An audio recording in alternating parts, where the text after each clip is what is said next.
ten, kur dvi Šiaulių komandos, ten visada turėtų būti įdomu. Vairas Kalvis jų poja.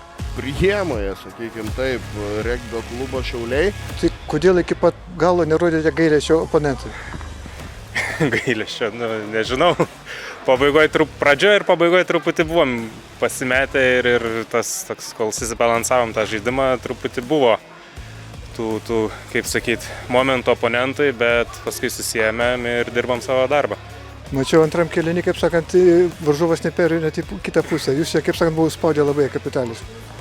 Tai darbas treniruotėse, žaidimo planas, laikomės jo ir tas duoda vaisių, tie vaisiai matos aikštelėje ir rezultate mūsų. Ką daugiau pasakyti. Kovėmės, nepasidavėm, nenusileidom.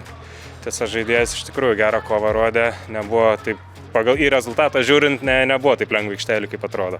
Be abejo, išeidami žaisti su pernai metų čempionais top lygos, tai žinom, kad bus sunki kova, sunkios varžybos.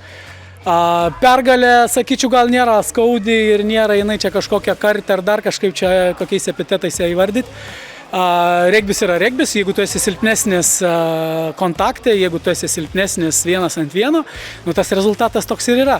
Šiaip gerų momentų buvo gerų minučių, kada mes sugebėjom susiginti. Aišku, suprantam, kad priešininkas pasidarė praktiškai visus jau keitimus, susileidęs rezervą. Tas, sakykime, biškį tą žaidimą aplygino momentais. Bet pozityvo yra tai, kad mes sugebam susirinkti, sugebam žaisti ir sugebam momentais parodyti tą kovą.